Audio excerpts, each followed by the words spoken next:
Assalamualaikum warahmatullahi wabarakatuh.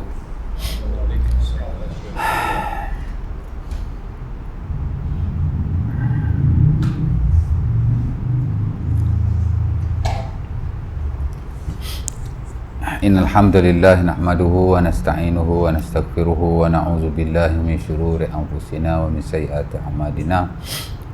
May yahdihillahu fala mudilla lahu wa may yudlil fala hadiya lahu. Asyhadu an la ilaha illallah wahdahu la syarika lahu wa asyhadu anna Muhammadan abduhu wa rasuluh.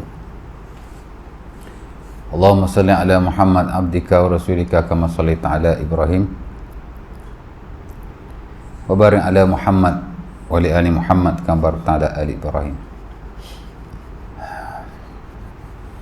Syukur pada Allah Subhanahu wa taala kerana pada kali ini dapat sama-sama kita berkumpul untuk kita sambung pengajian kita. Telah kita tinggalkan beberapa minggu yang lepas di mana kita berhenti hari itu pada bab syarat sah solat, syurut sihatis solat, di mana kita dah bincang beberapa syarat, antaranya Islam, berakal, mumayyiz, suci daripada hadas dan menutup aurat. Dan baki lagi dua syarat lah ya. Itulah menghadap kiblat dan masuk waktu.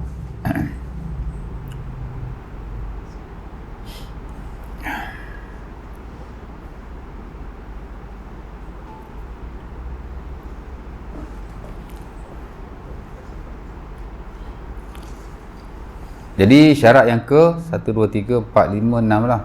1, 2, 3. Yang 6 menghadap kiblat. Atau dalam istilah Arabnya kita sebut sebagai istiqbalul kiblah. Istiqbalu al-kiblah. Istiqbal maksudnya menghadap, menghalakan badan kita. Al-kiblah, kiblat lah ya. Bahasa Arab dengan qaf, al-kiblah. Bahasa Melayu dengan k lah, kiblat, bukan qaf. Tapi ada setengah buku dia terjemah, dia tulis qaf. Qaf I B lam Qaf I B L E T kan.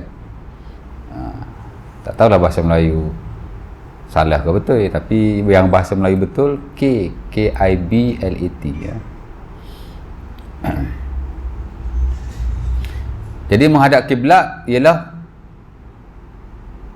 istiqbalul kiblah, syarat di kalangan syarat-syarat sah solat ya. Secara amnya memang kita digalakkan menghadap kiblat dalam banyak hal, especially yang bersabit dengan ibadah ya.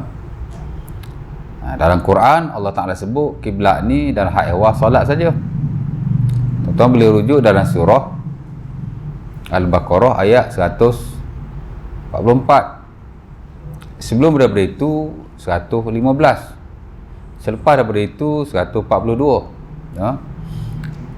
Kesemua atau ketiga-tiga ayat itu semua menyebut tentang solat lah ya.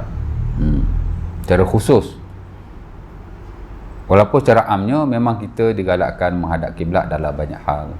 Kita nak baca Quran ya, kita nak zikir pada Allah ya, ataupun hal-hal ibadah yang lain, nak doa bahkan ya.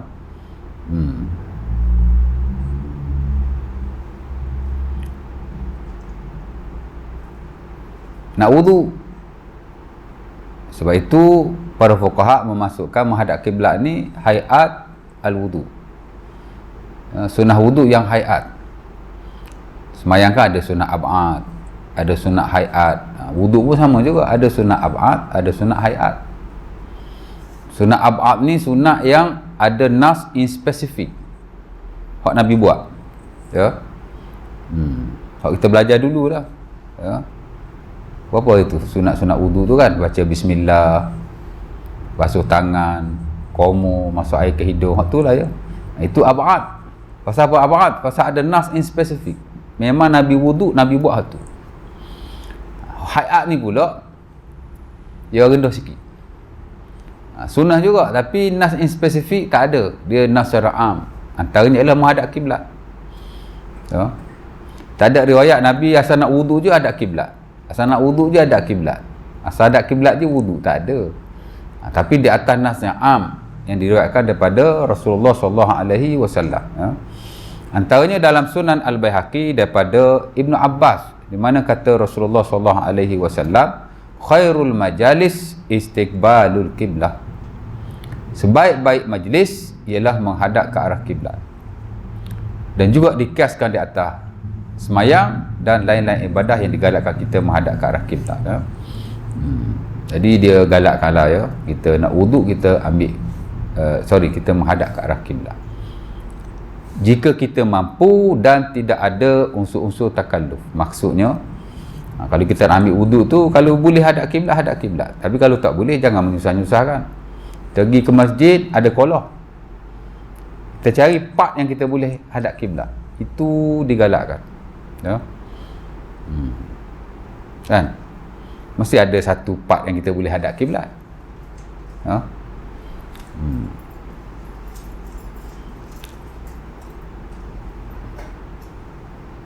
Tapi kalau tak boleh hadap kiblat, tak perlulah kita taklif.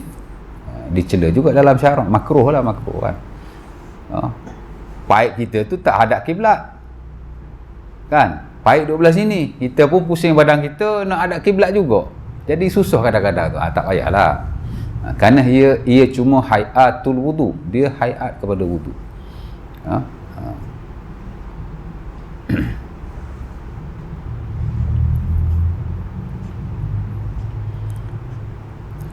Nak tak sebut dulu bab wudu dulu tak ada sebut? Ada, kalau ingat ada.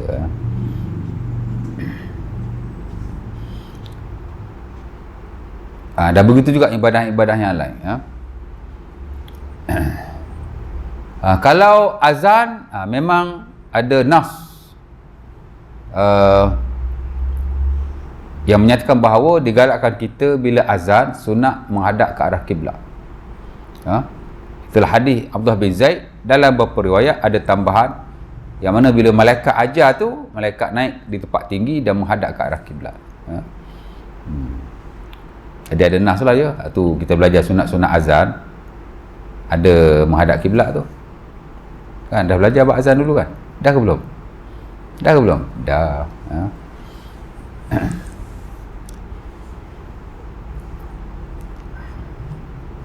Tapi wudu dalam sunat-sunat yang ada dalam nota ni saya tak masuk menghadap kiblat. Pasal dia hayat. Dia bukan sunnah yang betul-betul sunnah lah. Tapi kalau kita boleh hadap kiblat, that is fine. Digalakkan, disarankan, preferable.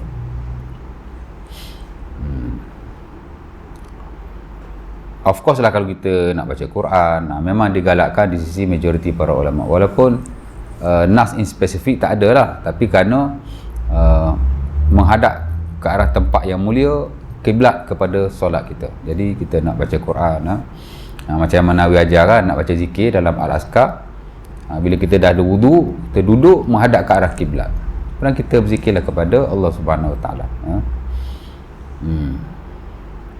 Jadi secara amnya memang digalakkanlah menghadap kiblat ni. Tapi dalam bab solat dia bukan sekadar digalakkan, tapi memang syarat sah solat. Pasal Allah Ta'ala menaskan sendiri dalam Quran. Dalam ayat yang saya baca, yang saya sebut tadi lah ya, surah Al-Baqarah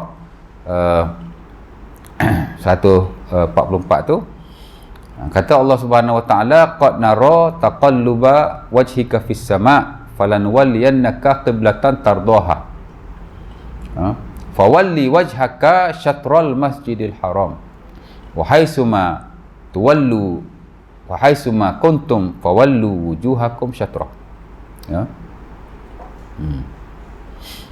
Allah Ta'ala kata qad nara Allah Ta'ala kata qad nara taqalluba wajhika fis sama'. Allah Ta'ala kata kami sesungguhnya ada tengok ya, kamu sentiasa mendongak ke arah langit. Pasal apa? Nabi lepas mayang, Nabi akan memandang-mandang ke langit. Kata Ibnu Abbas, dinukilkan oleh At-Tabari dan tafsirnya, kana Nabi idza shalla rafa'a ra'sahu aw wajhahu ila as-sama' yanzur ma yu'mar wa kana yuhibbu an yakuna qiblatahu ila ilal masjidil haram. Dia kata Nabi SAW tiap kali lepas sembahyang, Nabi akan sentiasa melihat-lihat ke langit. Kenapa? Yanzur ma yu'mar lah. Nabi seakan-akan menunggu wahyu yang diturunkan kepadanya. Dan Nabi SAW yuhibbu an takuna qiblah ila Makkah atau ila al-Masjidil Haram. Dalam keadaan Nabi SAW suka kiblat menghadap ke arah Baitillahil Haram. Masa Nabi di Madinah lah. Masa Nabi di Madinah memang Nabi semayang 16 atau 17 bulan menghadap ke arah Baitul Maqdis. Baitillahil Maqdis. Palestin lah, Masjid Al-Aqsa kan. Ulama sepakat masa di Madinah Nabi memang menghadap ke arah Baitillahil Maqdis, Baitul Maqdis. Masa di Madinah lah 16 atau 17 bulan. Kerana ada nas yang diriwayatkan Sahih Bukhari dan Muslim daripada Al-Bara bin Azib. Dia kata Nabi SAW semayang 16 atau 17 bulan semasa berada di Madinah menghadap ke Baitul Maqdis. Dan Nabi suka untuk kiblat ni ditukar ke arah Baitillahil Haram. Kemudian Allah Ta'ala turunkan ayat. Itulah. Qad nara taqalluba wajhika fis sama' falanuwalliyannaka qiblatan tardaha. Kami tahu kamu duk tengok-tengok ke langit tu. Kami akan sesungguhnya falanuwalliyannaka qiblatan tardaha. Allah Ta'ala kata kami pasti akan menjadikan kiblat seumpama yang kamu redha.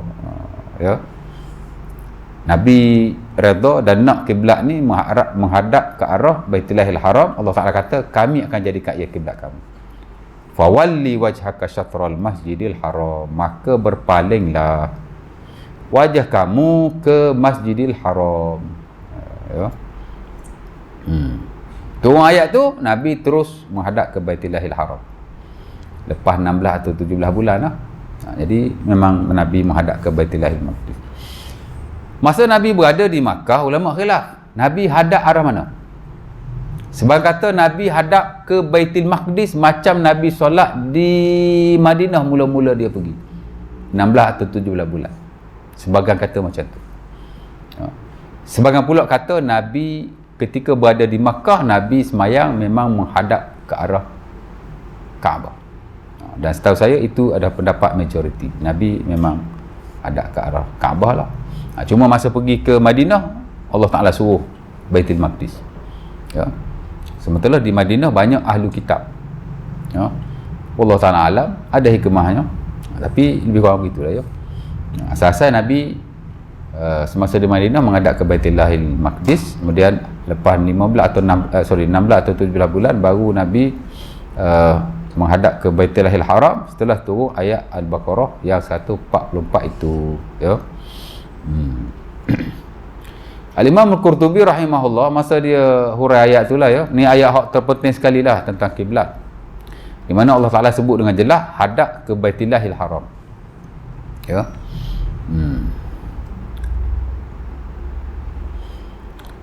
Kata Al-Qurtubi, Allah Ta'ala kata fawalli wajhaka syatral masjidil haram.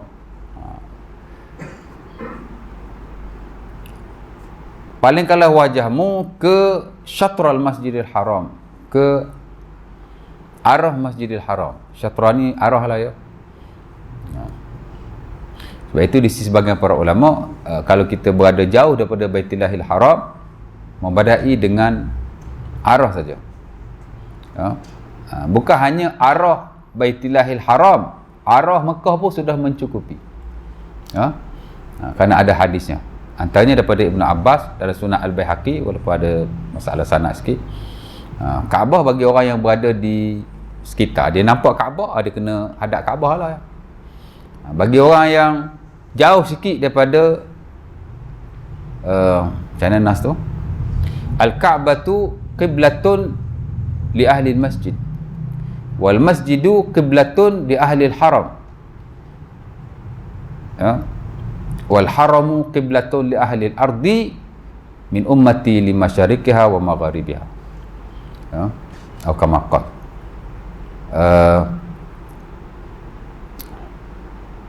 Kaabah adalah kiblat bagi orang yang berada di masjid. Yakni dia duduk situ. Maka kiblat dia ialah Kaabah. Betul-betul kena menghadap kepada Kaabah. Ya. Tak boleh lari. Dan nampak kan? Ya. Masjid adalah kiblat bagi orang yang berada di tanah haram. Orang yang berada jauh sikit pada Kaabah, dia mana nampak Kaabah? Betul tak? Memadai dia menghadap dirinya ke arah Baitillahil Haram. Dia tahu arah ni Baitillahil Haram, maka dia ikut. Dia ikut tu lah ya. Dan haram, kawasan yang lebih luas adalah kiblat bagi seluruh umat Nabi Muhammad yang berada di timur dan di barat. Kalau kita tahu exactly Kaabah belah mana, itu that is the best. Dan itulah yang standard dalam mazhab Syafi'i. Kita kena ikut Ainul Kaabah. Exactly Kaabah punya Ain. Mana? Kat mana kan? Kalau kompas tu dia kena betul-betul tunjuk ke arah Kaabah. Mana? Hak tu yang kalau lari sikit pun tak boleh tu. Masjid Pantai Pagar tu dah buat berapa puluh tahun dah duk buat tu. Kan? Sekarang dah roboh lah nak buat baru. 4-5 tahun lepas, bila saya pergi, saya tengok kapet berubah. Kapet dia pun alih sikit je. Saya kata, pasal alih kapet ni? Dia kata orang daripada Majlis Agama datang, cek kiblat, tak betul, lari sikit dia kata. Lari 3-4 inci kot. 10 tahun dah sembahyang, salah kiblat. Ya. Pasal mazhab Syafi'i memang Ainul Kaabah, dia kena betul-betul exactly, kena tahu betul batang tubuh Kaabah tu di mana.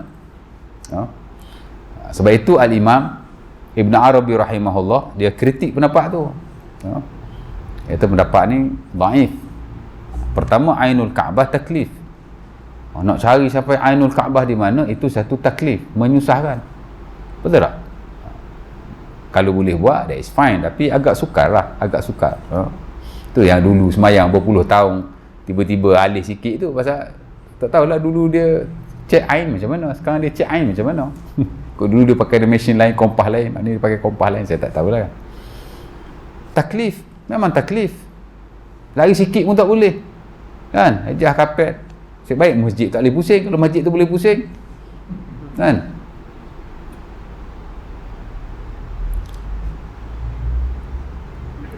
Yang kedua dia kata kerana perkataan syatar sudut bahasa ialah jihah, bukan ain. Jadi dia muafiq li kitabillah, muafiq li lughah, dia bertepatan dengan bahasa. Syatar tu mana jihah atau tilqa, dan dia juga menepati dengan ayat Quran. Jadi dia kritik bab tu lah. Tapi tak apalah, masing-masing ada pendapat masing-masing kan. Yang kedua, Allah Ta'ala menaskan Al-Masjidul Haram. Jadi maksudkan Al-Masjidul Haram di sini ialah Kaabah lah. Kaabah, bukan masjid tu, bukan Masjidul Haram tu, tapi Kaabah tu sendiri. Tapi Allah Ta'ala menggunakan perkataan Al-Masjidul Haram kerana kemuliaan masjid yang berada, yang Kaabah berada di dalamnya. Jadi diguna perkataan itu. Kemudian banyaklah isu-isu yang dibahaskan dalam bab kiblat ni. Hatta bila kita semayang, kita nak hadap muka kita ke mana? Juga dibahaskan oleh para ulama base kepada ayat berkenaan. Ya. Sebagai ulama kata bila semayang, tengok bawah kan. Mazhab Syafi'i, Abu Hanifah, Hanafi, ya. Al-Imam Ats-Tsauri pun dia kata semayang ni tengok sujud lah, tempat sujud lah. Adalah nas-nasnya tu. Tapi sebagai ulama dia kata, sebagaimana kita menghadapkan badan kita ke arah kiblat, mata dan wajah kita pun kena hadap ke arah kiblat. Allah Ta'ala pun kata, fawalli wajhaka syatrul masjidil haram. Hadapkan wajahmu ke Baitillahil Haram. Jadi dia kata kalau kita hadap wajah ke Baitillahil Haram, kalau kita tengok ke bawah macam tak apa nak tepat.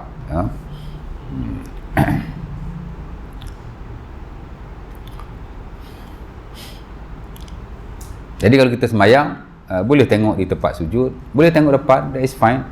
Hatta itu standard dalam mazhab Maliki dan disokong oleh sebahagian para ulama yang lain termasuk Al-Qurtubi, Ibnu Arabi, ya, berdasar kepada ayat ini. Sementara sahabat Nabi SAW, dia nampak Nabi mulut terkumat kamit. Dan dilihat Nabi ketika solat membaca Quran, menunjukkan bahawa mereka melihat ke hadapan. Selagi mana boleh tengok lah, masa sujud mana boleh tengok, masa rokok mana boleh tengok kan. Lepas itu Al-Imam Al-Qadhi Syurik, dia kata yang praktikalnya ialah bila kita semayang berdiri, kita melihat ke hadapan sebagaimana perintah Allah Subhanahu Wa Taala, hadapkan wajahmu ke kiblat, tengok depan ya. Bila kita rokok, kita tengoklah ke kaki kita supaya belakang kita lurus dengan kepala kita sekali ya. Kerana Nabi idza raka'a lam yusawwib zuhrahu wa lam yuqanni wa liyakun baina zalim. Kata Aisyah dalam Sahih Muslim, Nabi bila dia rokok, dia tidaklah terlalu mengendahkan kepalanya dan dia tidak mengangkatnya, dan dia adalah dalam keadaan yang pertengahan daripada itu, makna lurus lah. Jadi bila lurus tu, mata kita tengok bawah kan, tengok ibu jari kita lah, tengok bawah kan. Bila kita sujud, tengok tempat sujud lah, atau hidung kita itu lebih praktikal lah. Dan sebenarnya masing-masing ada pendapat masing-masing, sebab dalam hal melihat hadapan ni dia tidak ada nas yang betul-betul boleh dipegang lah ya. Tak apalah, tengok ikut keselesaan masing-masing. Baik. Jadi kena hadap kiblat lah ya. Nabi SAW bila dia semayang sunnah di atas kenderaan, tidak disyaratkan untuk kita menghadap ke arah kiblat. Seumpama yang disebut oleh Jabir Ibnu Umar dan selain mereka dalam Sahih Bukhari, Sahih Muslim ya. Kana Nabi yusalli ala rahilati haitsu tawajjahat bihi fa idza arada al fariḍah nazala fastaqbala al qiblah ya. Kita semayang fardu boleh semayang di atas kenderaan tanpa menghadap ke arah kiblat. Itu rukhsah yang diberi oleh syarak. Tuan-tuan nak pergi kerja, you can pray in your car. Saya selalu buat semayang dalam kenderaan. Saya subuh-subuh pergi kuliah subuh ke apa ingat ustaz ni bangun awal ke? Sampai awal ke? Tak ada. Saya sampai-sampai dah qomat. Habis tu bila saya nak semayang sunat wudu? Dalam kereta kan.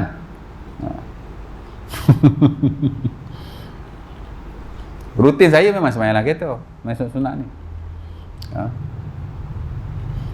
Tidak disyaratkan kita menghadap ke arah kiblat, tidak disyaratkan kita rokok seumpama biasa, bahkan sujud hanya sekadar imak atau isyarat semata-mata. Rokok kita tunduklah sikit, sujud kita tunduk lebih sikit, tapi tangan peganglah steering tu, bawa kereta sambil semayang. Seronok kan.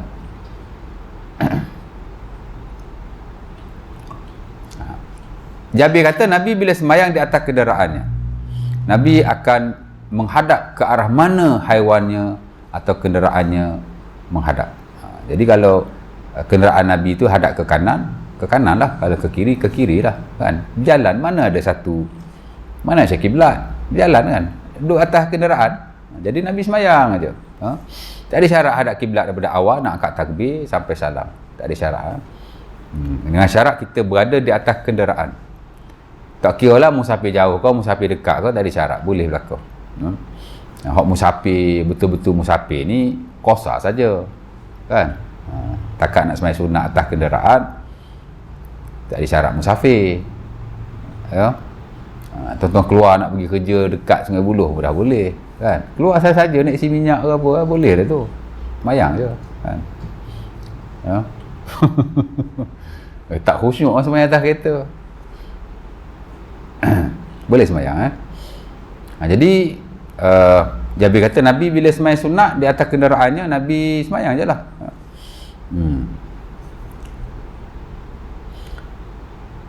Nabi tidak menghadap ke arah kiblat melainkan arah yang kenderaan dia berjalan. Dan of course lah, rokok, sujud, mana boleh rokok macam biasa duduk atas unta kan, mana boleh sujud macam biasa. Imak lah dia panggil imak. Imak ni mana kita rokok tunduk sikit, kita sujud kita tunduk lebih sedikit kan. Tapi bila Nabi nak semayang fardu, fa iza arada al-faridah nazala fastaqbala al-qiblah. Bila Nabi nak sembahyang fardu, Nabi akan turun dan Nabi akan menghadap ke arah kiblat. Kiblat ni dia tak ada rukhsah untuk solat fardu. Mesti menghadap ke arah kiblat, melainkan dalam keadaan yang darurah baru boleh. Ya.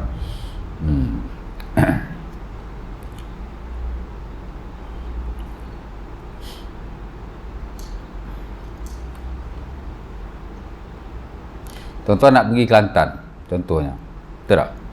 Naik flight pukul 2, 40 minit dah sampai Kota Baru, Kuala Lumpur kan. Tu normal yang biasa lah. Kadang setengah jam dah sampai tuan kan. Tengok driver lah. Kalau pilot tu orang yang berumur, dia slow sikit. Kalau pilot tu orang muda, half an hour dah sampai dah kan. Saya baru naik, buka handphone sekejap je, baru nak rehat, dah nampak dah camp 90 kat bawah tu. Laju betul. Bila tengah parking kan, keluar-keluar driver muda lah, patut laju. Boleh sembahyang atas kapal terbang. Kapal terbang ada kiblat tak? Habis tu so sembahyang Syekh biasa buat. Syekh kena roda balik tu. Sebaik-baiknya kita tak sembahyang di atas kenderaan yang tidak menghadap ke arah kiblat kalau kita ada masa untuk sembahyang dalam waktunya. Hatta kalau Ibnu Utsaimin, kita lihat dalam fatwa dia, hatta kalau kita waktu lebih jauh tapi kita boleh jamak, lebih baik kita jamak, kerana untuk mencukupi syarat-syarat solat, antaranya ialah menghadap ke arah kiblat. Dari sini ada khilaf lah, ada ulama kata masuk waktu sembahyang je. Allah Ta'ala kata ittaqullaha mastata'tum dalam Quran surah At-Taghabun ayat 16, bertakwalah kepada Allah setakat kamu mampu kan. Solat di awal waktu dalam mana-mana keadaan kita mampu, itu lebih baik daripada kita menangguh, melewatkannya atau menjamakkannya. Ya. Ada yang kata macam tu, Syekh Sulaiman Najib dalam fatwa dia kata macam tu. Tapi kalau Ibnu Utsaimin dia kata kalau boleh jamak, kita jamak kan. Kita naik flight pukul 1, dah masuk waktu kita dalam flight, kita sampai dalam pukul 5, jamak takhir. Saya sembahyang dulu, jamak takhir, sembahyang secara sempurna. Itu lebih baik katanya. Tapi kalau kita masih boleh sembahyang zuhur dalam waktunya, itu lebih baik. Sama ada kita sembahyang before kita naik kapal terbang ataupun setelah kita turun daripadanya. Kerana itu bukan darurah, bukan darurat. Sembahyang fardu wajib hadap kiblat, kapal terbang tak hadap kiblat. Mungkin adalah pendapat yang kata boleh, kerana itu yang kita mampu pada waktu itu. Biasa guna ayat Quran tu lah, ittaqullaha mastata'tum idza amartukum bi syai'in fa'tu minhu mastata'tum. Tapi kalau kita lihat pendapat ulama yang ramai dan kita lihat nanas yang ada, sembahyang fardu ni mesti mencukupi syarat-syaratnya dan tidak ada rukhsah untuk hadap kiblat melainkan darurat. Kalau boleh hadap kiblat, hadap kiblat. Waktu masih ada, tangguh sedikit, lewat sikit lah, tapi kita sembahyang masih dalam waktu, itu lebih baik. Itu lebih baik.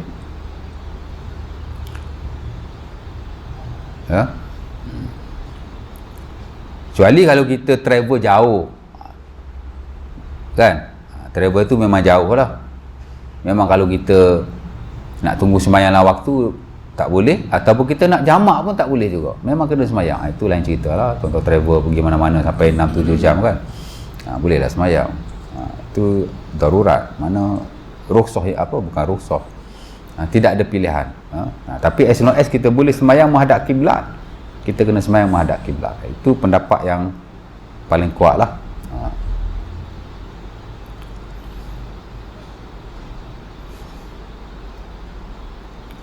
Jadi ni ya, walau bagaimanapun ada setengah-setengah keadaan dia dibenarkanlah untuk kita tidak menghadap kiblat.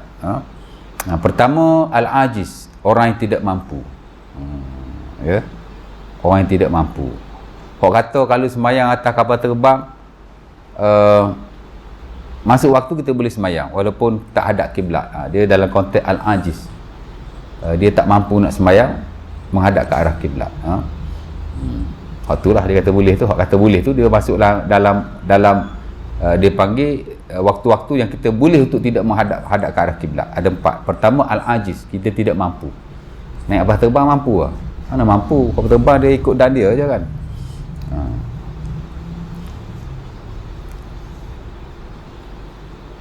Tapi kalau memang kita punya travel tu masa yang lama, memang al-ajiz lah. Tapi kalau travel tu masa sekejap, yang mana kita boleh semayang before atau sebelum kita naik kapal terbang, saya kira dia tidak tergolong dalam golongan al-ajiz. Ya. Kita boleh semayang after kita boarding, after kita naik kapal terbang. Dah turun semayang. Dan Allah Ta'ala sebut dalam Quran, dalam surah At-Taghabun ayat 16, ittaqullaha mastata'tum, bertakwalah kamu kepada Allah setakat yang kamu mampu. Ayat ni walaupun dia pendek tuan-tuan, dia banyak digunakan pakai dalam hal ehwal darurat lah, macam semayang ya. Dalam hal yang lain pun kita tak ada air, tak ada tayamum. Sebagai ulama kata tak wajib solat pasal tak cukup syarat. Kalau tak ada air, ada boleh tayamum, wajib lagi. Ini air pun tak ada, tayamum pun tak ada. Dipanggil faqidut tahurain. Dua-dua alat bersuci itu tak ada.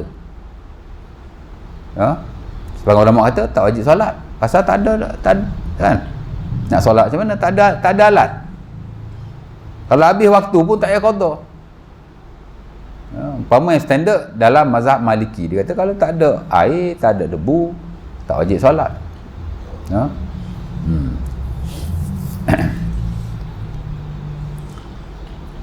Sebab kata wajib solat tapi dia tak boleh solat, kena tunggu sampai ada air atau debu, kemudian dia kena qada balik sembahyang yang dia tidak solat. Mana tak boleh sembahyang lah, tak boleh sembahyang, tapi bila sembahyang esok dia kena qada. Dan sebagian kata sembahyang sahaja dalam keadaan yang dia ada, kan, tak ada wudu, tak ada debu, sembahyang saja dan dia tak perlu qada. Daripada ayat ni lah, ittaqullaha mastata'tum, ya, bertakwalah kamu kepada Allah setakat yang kamu mampu. Itu yang kita mampu, kan. Umpama Al-Imam Ibn Taymiyah rahimahullah, dia kata dalam Majmu'ul Fatawa, orang yang tidak ada air dan tidak ada debu, dia boleh semayang sekadar yang dia mampu, semayang saja dan dia tak wajib qada. Dan saya ingat fiqh kontemporer memang banyak ambil pendapat beliau dalam hal itu. Sama juga orang tidak ada pakaian tak ada, bogil lah, wajib tak semayang? Bang ulama kata tak wajib. Dia tak tutup aurat, macam mana nak semayang, kan?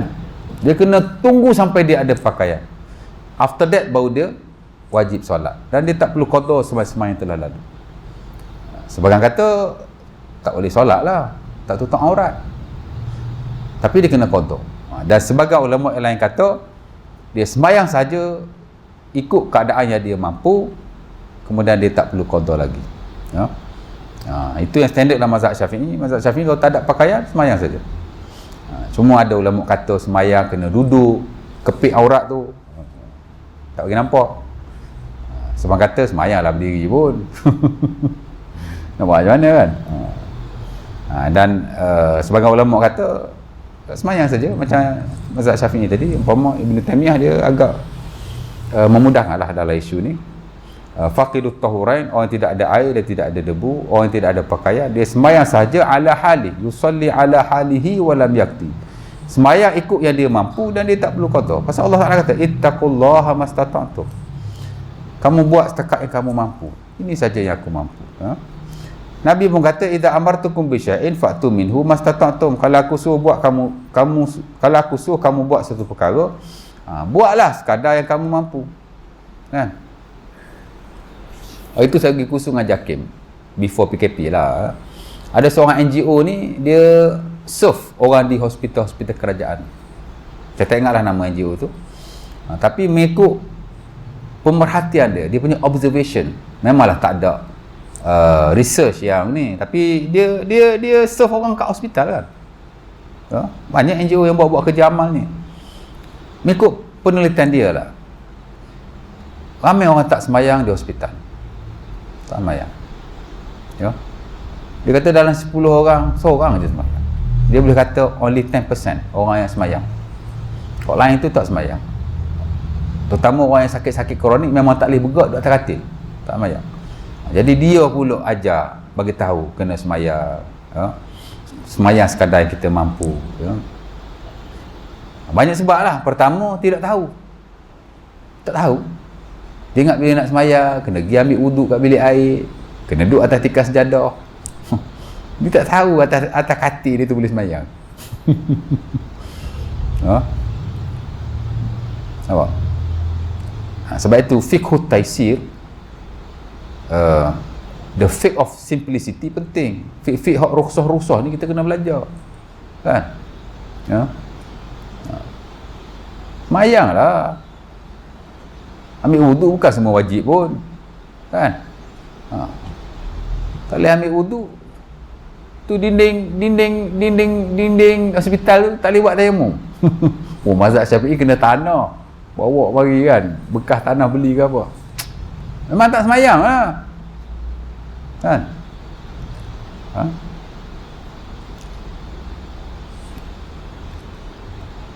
Pasal kita banyak ajar fiqh-fiqh yang menyusahkan, ada fiqh-fiqh yang memudahkan. Baik, jadi al-ajiz, orang yang tidak mampu, maka boleh untuk dia tidak menghadap ke arah kiblat. Itu ni orang sakit baring, kan? Sakit tuan. Kalau setengah-setengah tempat tu memang dia letak setiap bilik pesakit tu tanda anak panah kiblat. Okey lah, kita tengok, kita nampak kan. Bolehlah kita semayang.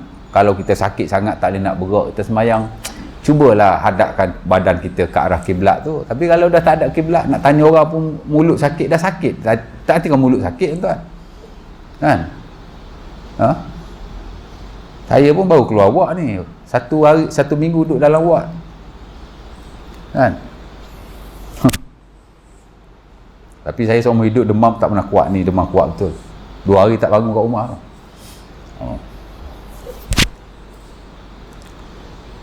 Bangun semayang Zuhur, bangun semayang Maghrib, jamak dengan Isyak, tidur. Jaga-jaga subuh, bangun semayang subuh, tidur. Jaga-jaga asar, bangun semayang asar dengan Zuhur, tidur. 2 hari tidur je. Makan tak, apa tak. Pergi hospital, saya cakap kat doktor emergency tu kan, saya tak nak balik, saya duduk hospital. Terus masuk buat tu. Cakap tak nak balik awal-awal lagi. Cakap kalau saya balik boleh saya mati kata ni, sakit sangat, lagi sakit saya kata. Baik, saya duduk hospital. Masuk air 5 botol baru boleh berjalan. Sakit kan? Ingat senang ke? Susah. Jadi semayang lah kan. Tak tahu kiblat, semayang je lah. Agak-agak kiblat belah mana, semayang. Bukan susah.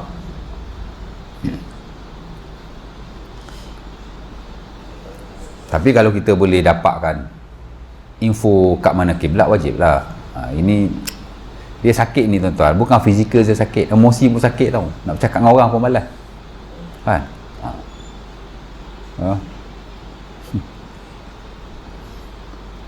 Hujan lah. Al-ajiz. Yang kedua ialah al-khaif, orang yang takut. Boleh juga untuk tidak menghadap ke arah kiblat. Takut-takut ni biasanya dia dikaitkan dengan sembahyang ketika peperangan. As-salatu indal khauf, sembahyang ketika takut. Salatul khauf, sembahyang takut. Dalam fiqh ni bila sebut sembahyang takut ni ialah sembahyang ketika peperangan. Salatul khauf. Bila kita belajar bab sembahyang kan, belajar dulu bab syarat sah sembahyang, syarat wajib sembahyang, rukun sembahyang, sunat sembahyang, makruh sembahyang, perkara membatalkan sembahyang. Lepas tu belajar sembahyang berjemaah, sembahyang Jumaat. Ujung-ujung dia ada lah sembahyang hari raya, sembahyang istisqa, minta hujan, sembahyang apa lagi saya? Lepas tu kebiasaannya dia duduk paling last sekali, salatul khauf, sembahyang ketika takut. Merujuk kepada sembahyang ketika peperangan. Sembahyang ketika perang, waktu tak berperang, sembahyang mesti macam biasa. Cuma ada tata caranya. Dalam syarak tak kurang daripada 5 atau 6 cara Nabi SAW dan para sahabat sembahyang. Ada cara semayang bila musuh berada di arah kiblat. Ada cara semayang musuh tidak berada di arah kiblat. Kan? Ada semayang yang 4 dijadikan 2. Ada separuh semayang dengan imam, separuh semayang masing-masing. Macam-macam version, macam-macam pattern. Ya. Ada semayang hanya 1 rakaat saja. 1 rakaat semayang. That's it. As-salatu 'indal khaufi rak'atun. Secara sunnah Abi Daud daripada Ibnu Umar, semayang ketika takut ni 1 rakaat saja. Tapi bukan boleh semayang 1 rakaat all the time. Adalah waktu dia. Bahkan semayang boleh ketika kita berjalan, ketika kita berlari, ketika kita main pedang. Macam mana semayang macam tu ya? Tengah berperang, pum semayang. Macam mana nak kat takbir? Macam nak baca? Boleh, apa tak boleh? As long as dia disyariatkan oleh Allah Subhanahu Wa Taala, possible. Nampak je macam unlogik. Boleh je. Macam semayang atas kereta tadi, orang semayang pun Islam ajar semayang ketika berperang ni.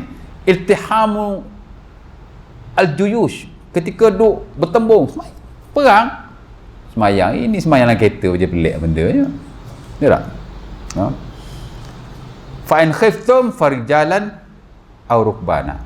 Kata Allah Taala dalam surah Al-Baqarah ayat 100. Apa? Tak ingat. Cek balik. Fa in khiftum farijalan aw rukbana. Ya. Jika kamu takut, maka kamu bolehlah, yakni ketika peperangan lah, kamu bolehlah solat ketika fa in khiftum farijalan aw rukbana. Jika kamu takut, yakni ketika peperangan, bolehlah kamu solat ketika berjalan dan ketika menaiki haiwan. Ketika menunggang. Pasal ketika berperang ni ada yang hok pakai kaki lah, pemanah, hok sah-sah hadapan. Ada yang duduk atas kuda. Jadi Allah Ta'ala kata, kalau kamu dalam keadaan khauf, yakni berperang, maka kamu boleh sama ada solat ketika kamu berjalan di atas kakimu ataupun solat di atas kenderaan. Dan Ibnu Umar bila menghuraikan hadis ini, ayat ini, dia kata boleh juga menghadap ke arah kiblat, tidak menghadap ke arah kiblat, ya. Semayang saja, as long as kamu semayang kepada Allah Subhanahu Wa Taala. Jadi dia amat longgarlah dalam bab. Itu khauf merujuk kepada peperangan. Dan apa-apa yang merujuk kepada khauf, yakni takut, juga boleh diguna dalam konteks yang sama, ya. Dia tak semayang zuhur lagi, waktu dah nak habis, rimau kejar dia, sambil berlari dia boleh semayang. Macam mana saya tak tahulah. Khauf. Dan dalam konteks-konteks yang seumpama ini juga kadang-kadang digunakan oleh ulama-ulama masa kini untuk nak menggugurkan sebahagian kewajipan yang ada ataupun yang wajib di atas setiap mukallaf yang melibatkan keselamatan, ya. Pak-gad, jaga-jaga yang jaga bank, wajib ada pergi sembahyang Jumaat. Ataupun pengawal-pengawal yang jaga sekolah, jaga taman, ya, wajib ada sembahyang Jumaat. Wajib. Fatwa semasa tak wajib. Cuma digalakkan supaya dia tidak tinggal Jumaat lebih daripada 3 kali. Dengan susun jadual, dalam 3 Jumaat dia wajib sembahyang sekurang-kurangnya sekali. Pasal apa boleh begitu? Inilah prinsip ni lah, al-khauf, takut, keselamatan. Boleh. Orang yang kerja di bahagian keselamatan, sebahagian kewajipan dia boleh gugur lah, dengan tata cara dan kafiat-kafiat tertentu. Paling jelas hari ni diguna dalam prinsip yang sama. Orang yang kerja di sektor-sektor keselamatan, ya, dia boleh untuk tidak menghadiri Jumaat dengan syarat tidak lebih daripada 3 kali. Kan? Kita nak pergi sembahyang Jumaat, polis naik kereta Prada depan kita. Apalah polis ni tak sembahyang Jumaat. Dia tak apa. Boleh. Pasal dia jaga keselamatan. Usahkan kata polis. Kan? Pengawal taman pun tak sembahyang. Kita nampak hot tak pergi sembahyang. Member dia dah pergi sembahyang. Tak apa lagi gili-gili. Diberi kebenaran. Ya? Habis tu kalau semua orang pergi sembahyang, taman tu siapa nak jaga? Jaga sekolah 2 orang je siang. Kalau dua-dua pergi sembahyang Jumaat, sekolah siapa nak jaga? Kan? Boleh. Seorang pergi semayang, seorang tak pergi semayang, jaga. Oh, kita buatlah jaga orang perempuan. Kan?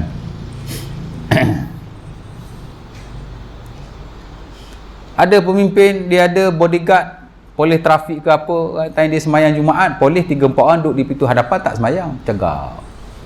Kan? Bagi orang tak faham fik-fik kontemporer yang berasas kepada isu-isu keselamatan, dia akan kata lah, polis pun tak semayang, mayanglah dulu. Tak apa. Pasal dia jaga keselamatan individu tertentu. Dia beri rukhsah. Ya. Boleh lah. Tapi jangan sampai 10 orang tak semayang jaga seorang menteri contohnya. Kan? Kena tengok juga ya. Baik. Al-khaif tadi al-ajiz tak mampu, yang kedua al-khaif ketika peperangan atau yang melibatkan takut atau seumpamanya ya. Bolehlah dia untuk tak menghadap ke arah kiblat. Sebenarnya isu ni bukan hanya dalam bab kiblat, dia banyak digunakan pakai dalam isu-isu yang lain ya. Contohnya kalau kita hadap kiblat, harta yang kita ada boleh hilang contohnya. Boleh untuk dia tidak menghadap ke arah kiblat, menghadap ke arah harta. Itu contoh-contoh klasik lah. Kita pun tak boleh imagine apa macam mana kan. Ya. Banyak mana harta tu sampai tak boleh nak hadap kiblat tu. Contoh ya. Yang kedua, yang ketiga ialah as-safaru ala rahilah, bermusafir ataupun dia buat satu perjalanan, tak kiralah dekat atau jauh, dalam keadaan dia berada di atas tunggangan ya. Kalau hari ni kenderaan lah, kereta, motor ya. Boleh untuk dia tidak menghadap ke arah kiblat ya. Tapi dengan syarat semayang sunnah wajib, semayang fardu wajib, kecuali darurat. Kecuali darurat ya. 3. Dan keempat ialah jika ia tidak tahu arah kiblat yang betul, ijtihad ya. Contohnya mana tahu dulu zaman Rasulullah SAW, seumpama diriwayatkan dalam Sunan Abi Daud, Amir bin Rabi'ah, dia pernah keluar dengan para sahabat Rasulullah SAW. Tiba-tiba di suatu malam dia tak tahu kiblat.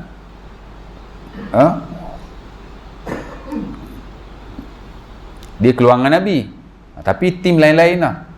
Kharajna ma'an Nabi fi safar fi lailatin muzlimatin syadidaz zulmah. Kami pernah keluar dengan Nabi pada suatu malam. Malam tu gelap sungguh. La nadri ainal qiblah. Kami tak tahu kiblat kat mana.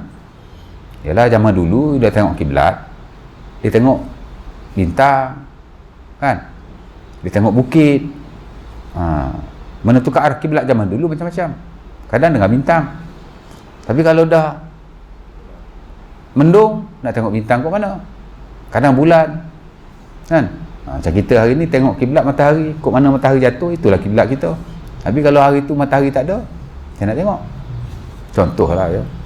Zaman dulu tengok bukit, bintang, bulan, angin. Zaman dulu angin pun boleh tahu tu. Saya pun tak boleh imagine macam mana. Dengan angin tu dia boleh tahu kiblat kat mana. Tapi waktu tu semua tak tahu. Tak ada benda yang boleh orang kata apa? Tak boleh. La nadri ainal qiblah. Kami tak tahu kiblat kat mana. Jadi apa depa buat? Fayusalli kullu ahad minna ala hiyali. Jadi masing-masing semayang ikut ijtihad masing-masing. Kau agak-agak kiblat belah mana? Belah sini. Kau semayang belah sini. Kau agak-agak kiblat belah mana? Belah sini. Aku semayang belah sini. Masing-masing semayang ikut kiblat masing-masing. Ada ke kanan, ada ke kiri, ada ke depan, ada ke belakang. Sebab dalam keadaan kita tidak tahu, masing-masing kena ijtihad masing-masing. Jadi ulama pula bahas, agak-agak mereka ni semayang seorang ke semayang fardu. Ada sebahagian kata mereka ni semayang seorang. Macam mana semayang fardu dalam keadaan tidak tahu arah kiblat, tidak ada kesatuan kiblat? Kan? Masing-masing semayang masing-masing kan? Sebahagian kata, tak, berjemaah juga. Cuma dalam keadaan kiblat yang tak sama lah. Mung kata kiblat kau ni, mung ngadap kau ni. Mung kata kiblat kau ni, mung ngadap kau ni. Tapi masih dalam keadaan berjemaah. Boleh buat ke? Boleh, apa tak bolehnya? Tapi tak tahulah macam mana dia semayang je tak. Tapi boleh ya. Jadi boleh untuk kita tidak menghadap ke arah kiblat yang betul dan kadang kita tidak tahu. Tapi kena guna zon lah. Kiblat ni tak boleh tak tahu langsung. Dia kena ada sekurang-kurang zon, ijtihad.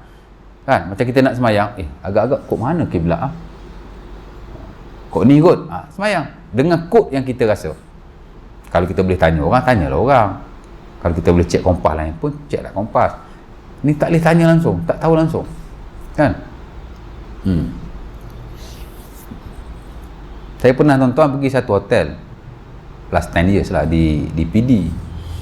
Masuk surau dia, tak ada arah kiblat. Sudah. Kapet bukan macam ni. Kapet kosong kan.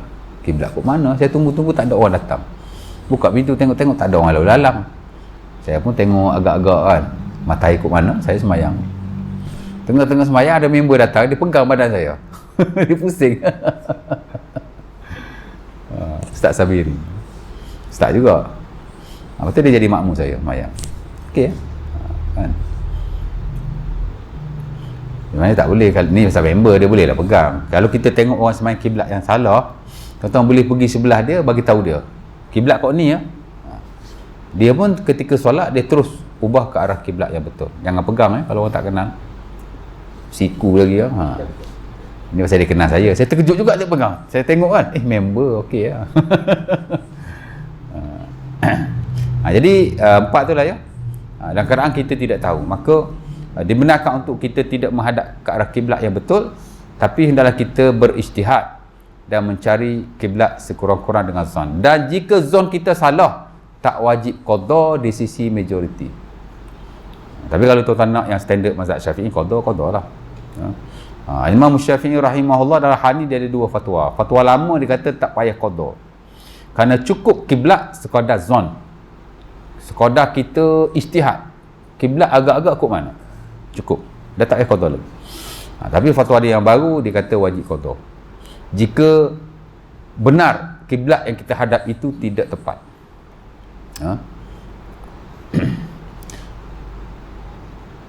Tapi pendapat yang kuat ialah tak perlu qada. Di atas banyak nas daripada Quran dan hadis Nabi SAW. Hak paling kuat itulah ittaqullah mastata'tum. Kita beramal sekadar yang kita mampu. Dalam fiqh benar kita ijtihad untuk kiblat. Kita ijtihad. Dan of course lah hadis Amir bin Rabi'ah, Nabi SAW diberitahu selepas dia solat, kami semayang cara masing-masing. Tak tahu kiblat ke mana. Nabi tidak suruh mereka untuk mencari kiblat yang betul selepas itu. Nabi tak kata, mau kena cek balik kiblat ke mana, lepas tu muqaddah. Tak ada. Nabi mendiamkan sahaja dan tidak menyuruh sahabat untuk semak kiblat yang betul dan qada akan semayang mereka. Dan of course lah itu yang lebih memudahkan. Kan? Nak qada belaka macam mana tak? Dan sekiranya banyak benda-benda yang standard hatta dalam mazhab Syafi'i pun tuan-tuan kita pun tak buat. Mazhab Syafi'i tuan-tuan, kalau tuan-tuan belat, apa dia panggil? Patah tangan ke apa balut tu dia panggil apa? Orang Kelantan panggil belat, orang panggil apa? Bandage. Itu bukan bandage. Ni yang simen tu. Bandage pun sama juga, bandage. Bandage boleh lah, tapi okey, tuan-tuan kalau patah, tuan-tuan balut, macam mana tuan-tuan semayang? Tak payah patah lah, luka lah. Alah, cukup tuan-tuan masuk hospital ward seminggu, doktor injek, masuk ambil darah, dia terus ikat, dia tampal tu. Seminggu mana buka kat situ? Macam mana tuan-tuan semayang? Ke tak pernah masuk hospital? Tak pernah ambil darah duduk situ seminggu, benda yang darah tu? Tak pernah? Macam mana tuan-tuan semayang? Cerita sikit saya. Kita masuk ward, dia cucuk darah kan, dia nak masuk air ke apa, dia tampal kertas kat situ. Separuh tangan kita ni dah ditampal dengan bandage kertas tu kan. Seminggu lah duduk situ. Selagi tuan-tuan tak keluar ward, duduk kat situ lah benda tu. Dia nak masuk air, nak masuk ubat. Macam mana tuan-tuan semayang? Tayamum. Ambil wuduk macam biasa, lepas tu tayamum, lepas tu semayang. Ke tuan-tuan tak semayang? Macam mana semayang? Bismillah.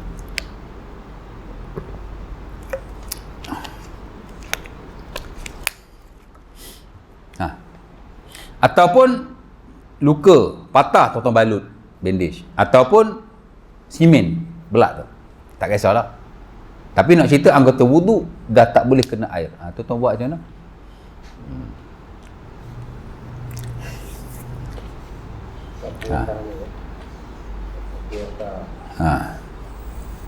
Hot standard, of course dalam mazhab Syafi'i,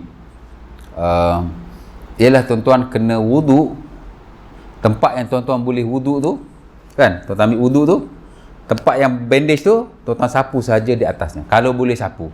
Kalau tak boleh sapu, tak payah. Wuduk saja tempat yang tuan-tuan boleh wuduk. Kemudian tuan-tuan kena tayamum, wajib tayamum.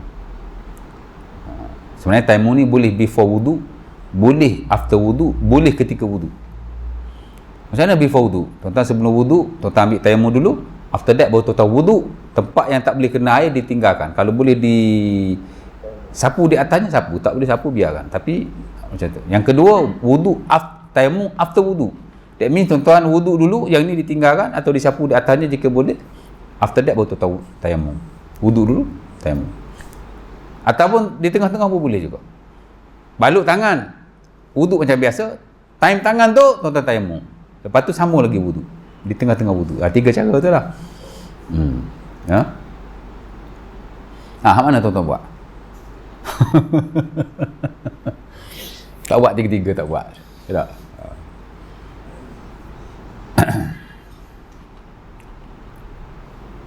Itu satu cara lah. Itu satu cara. Tapi 3 cara lah. Mana dengan bertayamum sambil wuduk.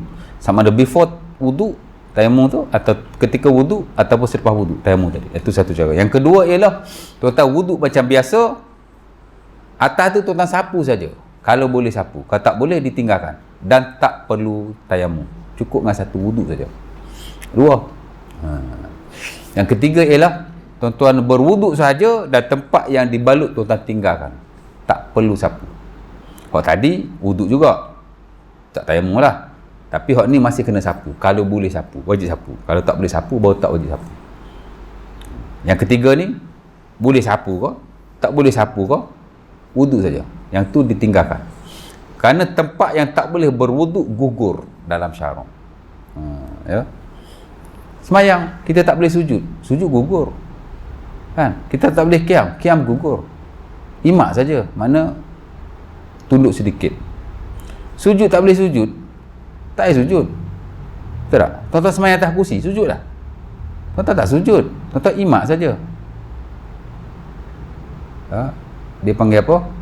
Imak ni maksudnya isyarat kepada sujud lah. Tuan-tuan semayang atas kursi, tuan-tuan tak sujud tau. Bahkan tuan-tuan tidak rokok, tuan-tuan imak saja. Imak ni ialah tuan-tuan isyarat kepada sujud atau rokok. Cuma isyarat sujud mesti lebih rendah daripada isyarat rokok. Dia panggil imak. Imak ni makna isyarat. Ya. Kan? Pasal apa tuan-tuan tak sujud? Pasal apa boleh tak sujud? Gugur. Pasal kita tak boleh sujud. Jadi dalam konteks ni pun sama juga. Ya. Majoriti ulama memang hak first tadi lah. Tuan-tuan kena gabung antara tayamum dengan wuduk. Mazhab Syafi'i lebih berat lagi. Kalau tuan-tuan balut tu before tuan-tuan ambil wuduk, kan? Tuan-tuan kena qada selepas itu. Tuan-tuan kena semayang juga. Tapi lepas tu tuan-tuan kena qada. Contohnya, seminggu, tuan-tuan tampal tu atau balut sakit tu, masa balut tu tuan-tuan tak ada wuduk. Masa balut tu, masa tampal tu tuan-tuan tak ada wuduk. Lepas balut tu dibuang, tuan-tuan kena qada balik tuan-tuan semayang masa balut tu. Semayang dah. Kan? Naik motor pun jatuh motor, kaki patah. Bawa pergi hospital. Doktor nak balut. Nanti doktor, saya nak ambil wuduk dulu. Patut tuan-tuan kena buat macam tu, tuan-tuan, pasal tuan-tuan mazhab Syafi'i. Kalau tidak, tuan-tuan kena qada nanya tu. Balut kaki kalau patah bukan seminggu, 1 month, 2 month. Kan? Jadi kalau doktor nak balut, cakap, doktor jangan balut dulu, bagi saya ambil wuduk dulu. Tuan-tuan dah ambil wuduk, baru doktor balut. Betul tuan semayang lah. Kalau doktor tu balut, before tuan ambil wuduk, semayang tetap tuan-tuan kena semayang. Wuduk tadi tetap tuan-tuan kena wuduk dan tayamum. Tapi after dibuang balut tadi, tuan-tuan kena qada semua semayang tuan semayang dalam keadaan balut tadi. Boleh buat lah. Ada orang yang mengaku mazhab Syafi'i buat benda tu.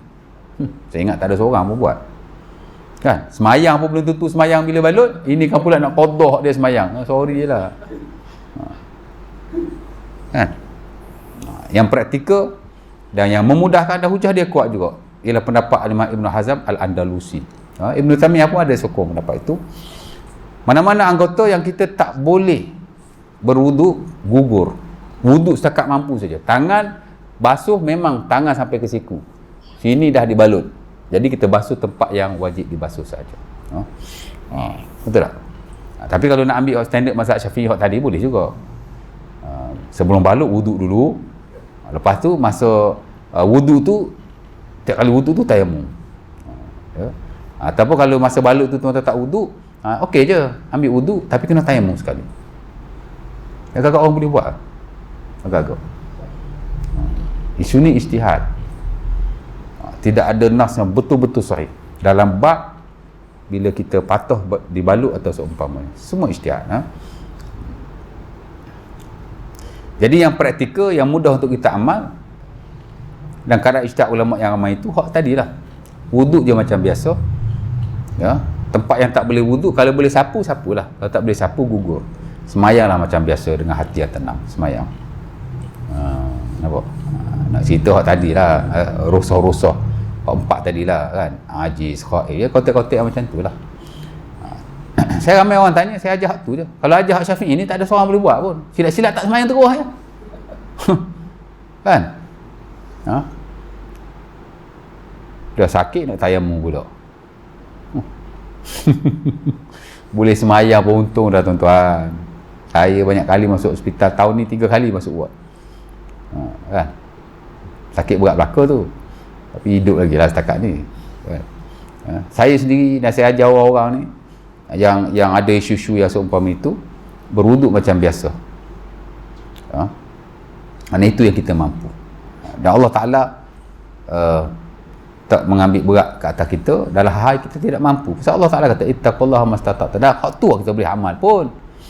Kan? Hak duduk standard sana, standard sini, berat, tak boleh buat pun. Jadi kita ajar orang yang orang boleh buat lah. Baik. Habis tu. Jadi kiblat ni penting ya. Jadi secara amnya menghadap kiblat itu wajib. Di atas ayat Quran dan hadis yang telah saya baca,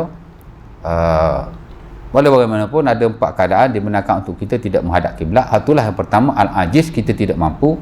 Yang kedua, al-khaif, dalam keadaan peperangan ataupun dalam isu-isu yang melibatkan keselamatan ya.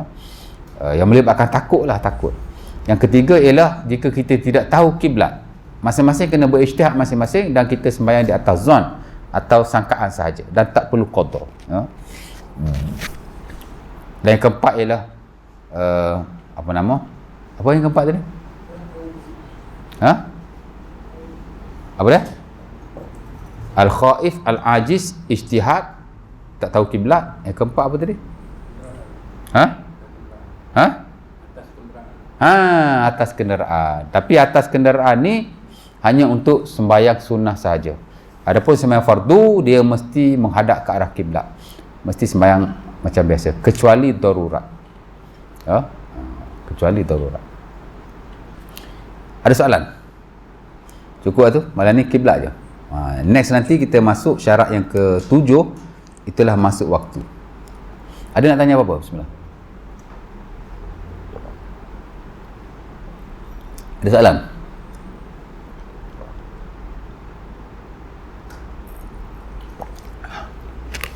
Tak ada Kalau kita sembahyang, mula kita menghadap kiblat.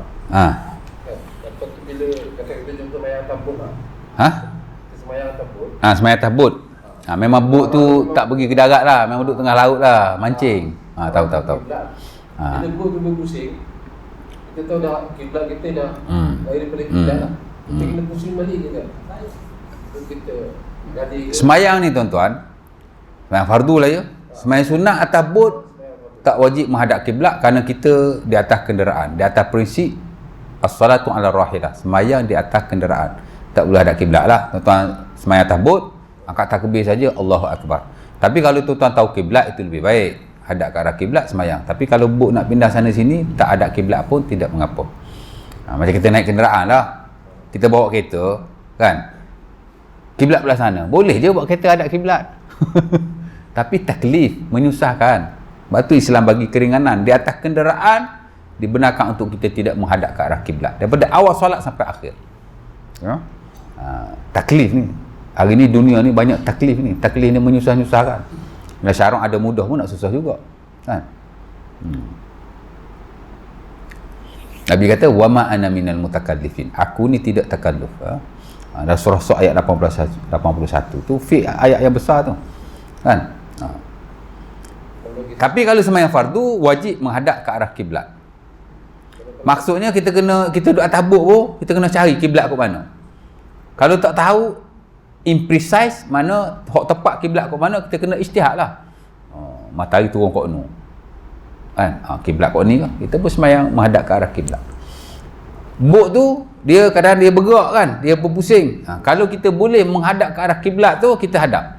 Tapi kalau kita tidak mampu, ada setengah-setengah keadaan kita mampu, kita stay lah kiblat tu. Walaupun buk tu dah berpusing, kita pusinglah badan kita arah kiblat tu, jangan lari daripada kiblat. Tapi bila kita tidak mampu, mungkin ada masa-masanya tengah-tengah sembahyang kita tahu kiblat kat sini. Buk memanglah kepala buk belah sana, kita kiblat belah sini, jangan ikut kepala buk.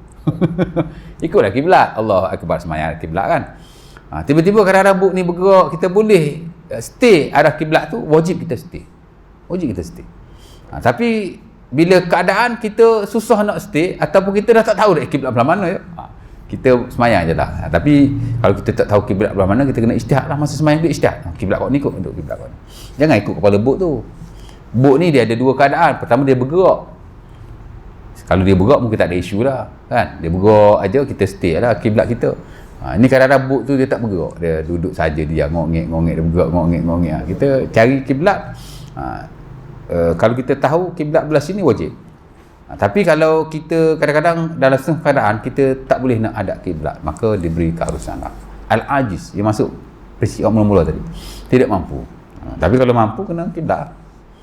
Kalau tak mampu tak apa. Macam atas kapal terbang tadilah, atas kapal terbang mana boleh kita kiblat, betul tak?